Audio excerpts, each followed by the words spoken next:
A very warm welcome and thank you so much for coming along.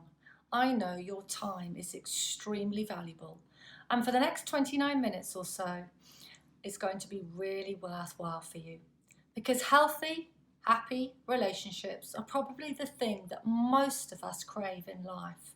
But so many of us, for many reasons, are unable to enjoy meaningful relationships. And this could be you right now. Well, I'm here to show you that happy, healthy relationships are not only possible, but actually crucial to your happiness. And I'm going to share with you 3 secrets that are going to change your relationships forever. So who am I? Well, I'm Louise Armstrong. I'm one of the UK's leading experts in relationships. And having experienced such low in many relationships, especially with a hugely destructive one with my own mother for most of my life, to celebrating over 31 years of marriage with Ian, my husband. Since transforming my own life and gaining several professional qualifications along the way, I feel I can provide you with a safe, non-judgmental, caring space so you can grow, heal, and transform your relationships. I truly believe that emotional intelligence, which is really just understanding yourself, plays a huge part in our relationships.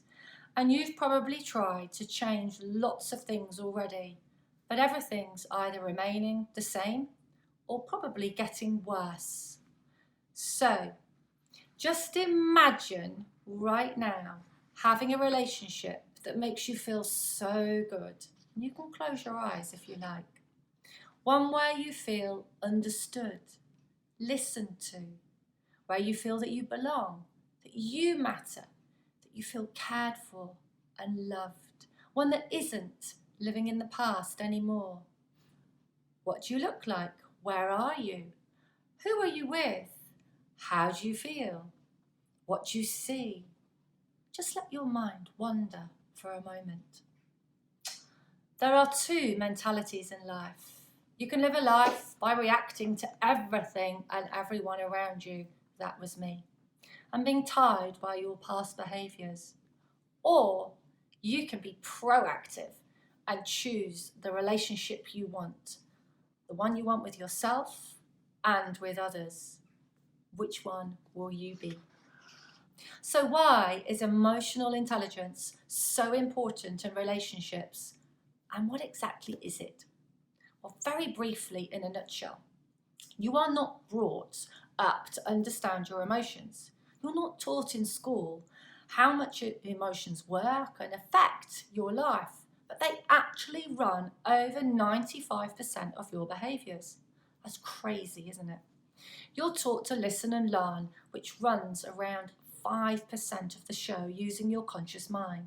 So if your emotions are driving your life and it's not going in the direction you want it to go, wouldn't it be a good idea to change the driving force? So by understanding your emotions and why you think and act as you do, allows you to make any changes to enhance the relationship you have with yourself and with others.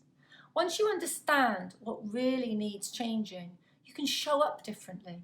And from here, you will be able to see the most important people in your life differently. It's a bit like putting on a new pair of glasses.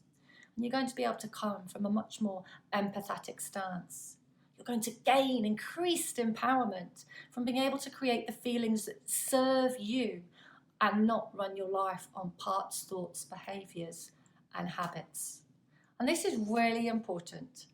There's nothing wrong with you. Few people actually know this, and this is why so many relationships fail and people stay stuck living in the past as they're constantly trying to change themselves and others because they feel unloved, unworthy, frustrated, and full of those unmet expectations. And this might be you right now. Just think of your heart. You can place your hand on your heart right now as it helps the mind to differentiate between the real you and those programs which are not you and just affecting 95% of your behaviours. The programs are in your mind and they have nothing to do with the true you. If you feel angry, it does not make you an angry person. You're just experiencing the anger emotion as a program has been triggered. Your heart, the true you, remains the same loving soul you were born to be. So how does this work? Well, I'm going to share with you 3 secrets as to why you haven't made the changes you so desperately want in your relationships. There are 3 things that you absolutely need to know, and most people don't know these, or even if they do know them, they don't know how to implement them to make the changes they so want in their lives. And it's, pointless knowing stuff if it doesn't become part of you. After all, you want the changes to become naturally without thinking. Just as those negative thoughts, behaviours and responses come naturally and affect your relationships right now. We can all learn stuff by reading books, going on courses, listening to podcasts, having therapy, having coaching. But unless it becomes part of you, it's really just more knowledge. I'm going to teach you how to create a better, healthy relationship with yourself and with those important people in your life. So, let's get on with it. Secret number 1. Your focus is completely in the wrong place. You're constantly focusing on that important person in your life, whether that's your partner, your husband, your child, your mother, your father, perhaps a sibling, a friend, or perhaps a work colleague or your boss. But that important person in your life, you desperately want them to change. You want them to understand you. You want them to listen to you, know your needs, care for you, spend time with you, make you feel that you matter, boost your sense of self-worth, and create that happiness that you so crave. And you try whatever you can do to get that person to change and behave in a way that you think is right. This leaves you feeling angry, hopeless, feelings of low self-worth, despair, and that you just don't matter and they don't care. And why do you fail every time? Simply because you have no power over anyone else and you cannot change a thing about them. You might even leave your relationship as it's all too much. But guess what? You still have those feelings, and the patterns that you have developed will go with you into your next relationship. So we have to take the focus away from them. These people have no power over you. They cannot make you angry, sad, or unhappy. They're simply triggering a feeling you already have. So, secret number 1 is to focus your thoughts on you. Become aware of those feelings so you can heal them. Look inside of yourself, constantly wanting to change others. You're going to begin to create an awareness of what triggers you and see that when you feel angry, it is your anger that has been triggered. Your husband did not make you feel that way. He has no power over you. Now you can own that anger. You can choose what to do with it. You can choose if it's not serving you and you want to change it. You can let go of it. You can work through it. You can examine it for what it's worth. This is total empowerment and you will feel so much stronger. So a little tip here is to take a breath, because when you take an extra breath, not only do you give your brain a boost of oxygen, it gives you a moment more of time to perhaps do something different. Move away from the situation, step back or leave the room if you can. Excuse yourself to the bathroom or go and put the kettle on. Just be aware that any feeling you are experiencing is yours. Own it and know that no one made you feel this way. Don't judge it or try to change it just yet. You will actually begin to see that person in a different light.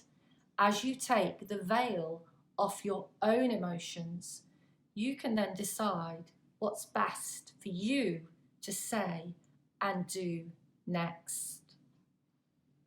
Which brings me on to secret number 2. Start showing up as the real you and stop the people pleasing. So now you know that you're looking in the wrong place. We have to look in the right place, and that's at changing how you see you, not actually changing you because you are perfect as you are to create that happiness. You might think you have to change yourself and be this happy person who perhaps smiles all the time. You've got to be that perfect wife, that perfect husband, daughter, friend, work colleague, business associate. Whoever it is, you want to be seen as the most amazing person. You might think you have to be perfect to live in a large house, have the best body, drive a nice car, go on exotic holidays, be an amazing cook. Whatever it is you're seeking to be or have in your life, you believe it's going to give you that happiness that you're seeking. This actually couldn't be further from the truth.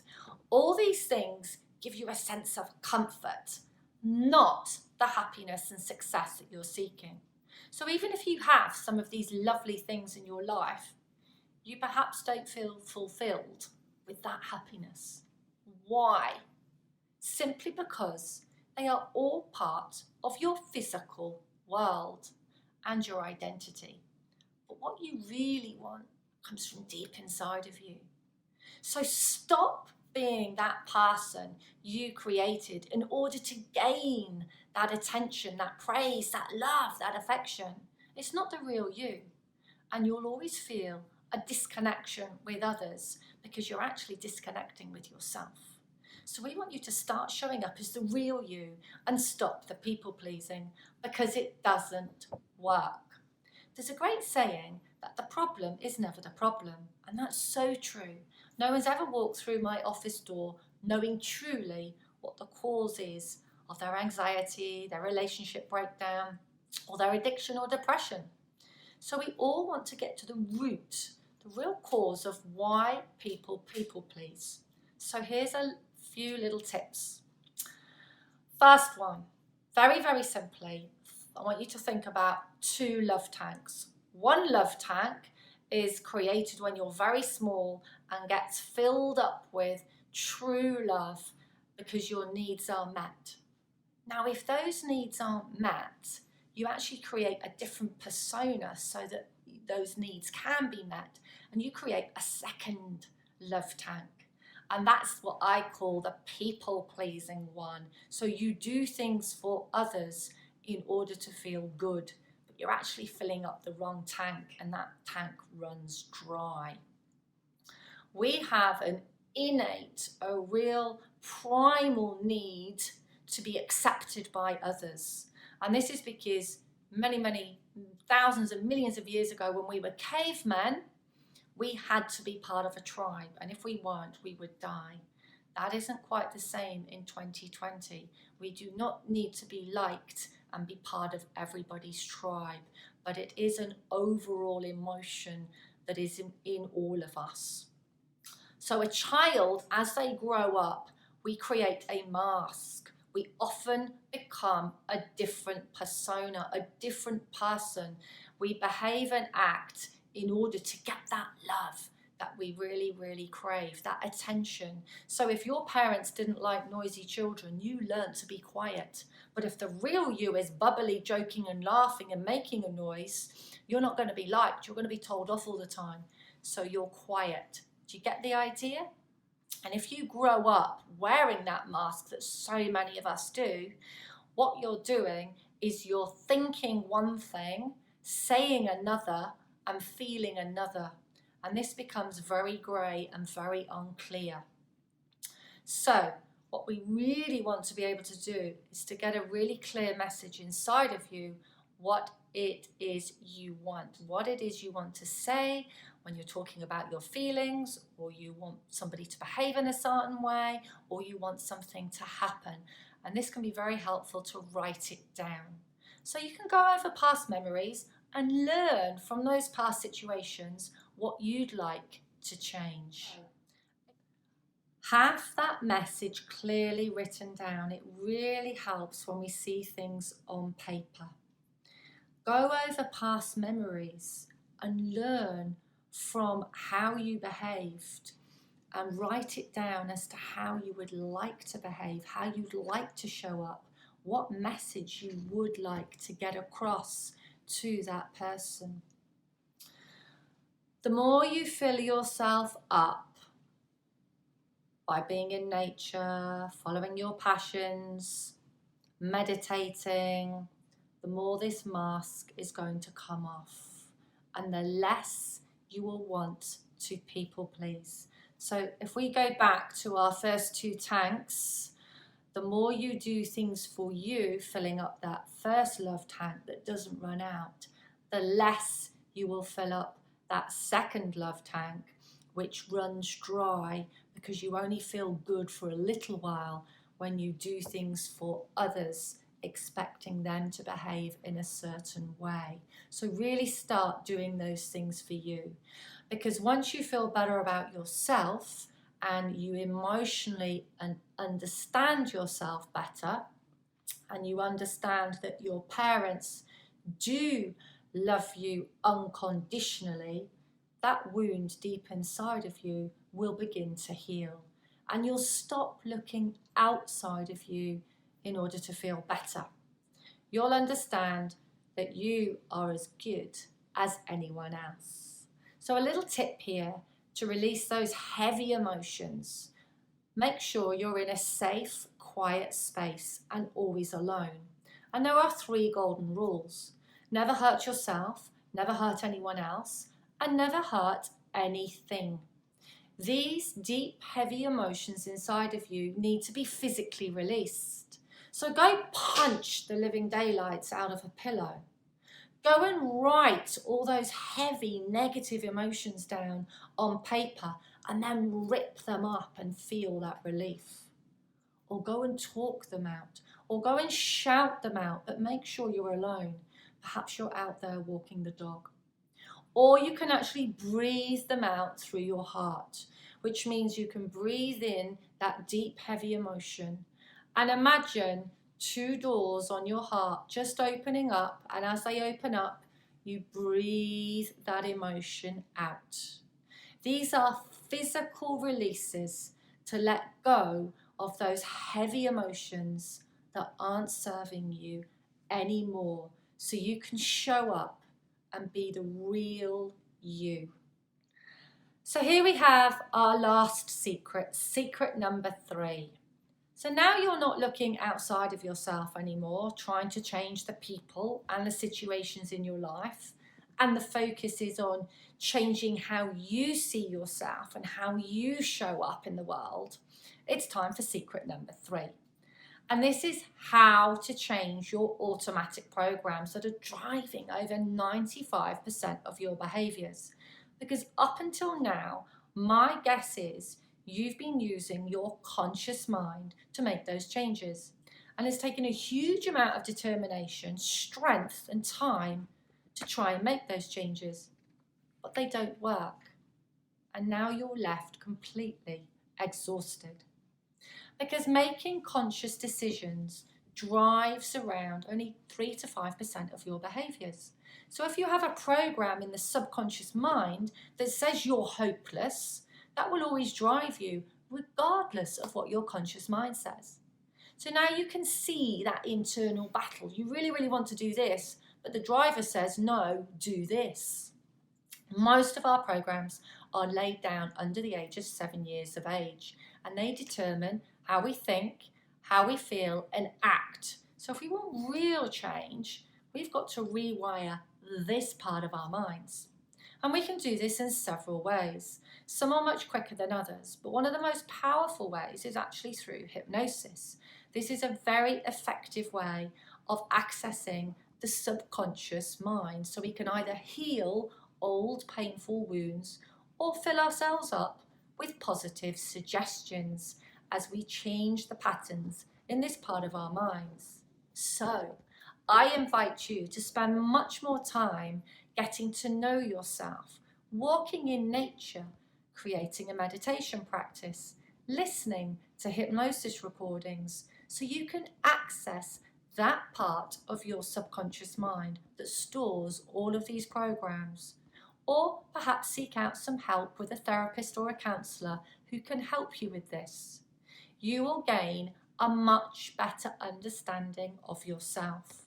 You will see that important person in your life are actually who they are and not who they're projecting themselves to be. And then you'll be able to create that relationship you crave so much, because it's all about two whole people coming together who just want to give and not take any more. So now you've got your 3 secrets. I'm actually going to share with you some bonus tips here to really help you, because I know these are really important and come up in so many of my sessions. So this is how to get heard and gain respect in your relationship. Now, it's your emotional energy that counts and connects. We have got 3 ways, roughly 3 ways I'm going to share with you, of communicating. Firstly, it's your spoken word, which has very little impact actually on the other person. Secondly, it's your behaviour. But most importantly, it's your energy, how you feel about that person. That is the deepest and most important way of connecting with somebody else. And if we want a really strong message to get across, those 3 things have to be aligned. So you cannot be annoyed with your husband and tell him, "How are you, darling? Hope you've had a good day." The message is not clear. Clarity is the absolute key in any message. Never, ever justify. Do not back up your message with any form of justification. You weaken your message. How you see that person will be how they are. If you see your husband as amazing, for example, he is. If you see him as useless, he is. So it has a massive impact in how you conduct your relationships. So now you have such an awareness around this. This is where the magic happens, because you can be really vulnerable. When you show up like this, it actually gives your partner, your husband, your mother, father, child, sibling, permission to be vulnerable themselves. And it's this that actually deepens relationships. This is what long-term relationships are all about. So, just a few tips here. Always use the word I if you would like that other person to do something. Don't tell anyone anything. No one likes to be told what to do. So come from the word I. I would love you to join me on a walk tonight. I would really like you to empty the dishwasher, etc. Never, ever justify. You weaken your core statement.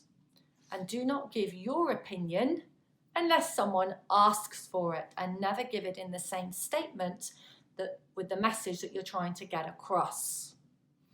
Remind yourself, if you're saying no to somebody, you're actually setting a boundary, and nobody likes boundaries, so we can't expect them to accept that easily. And you're saying no to the request, and you're not saying no to the person at all. And perhaps they won't like it, because people don't like change. But again, don't justify and be very clear. I have a little technique here called the fogging technique. And this is for somebody who continuously makes you feel guilty. Firstly, start agreeing to any truths in their statement. For instance, you're always late. Perhaps you are always late. Agree with it. And then go back to sticking to your core statement and repeating it. Now you're feeling more confident within yourself, you can start to be more vulnerable and ask those important questions you've always been scared to mention. So those are a few tips on how to be assertive and get your message across. I really hope you've enjoyed listening to this today and have given you more hope and inspiration to create a much better, healthier, happier relationship with yourself and to those important people in your life. If you'd like to learn more, we can have a free chat together. So just click on the box to the right of this video and we'll connect. I really can't wait to hear from you.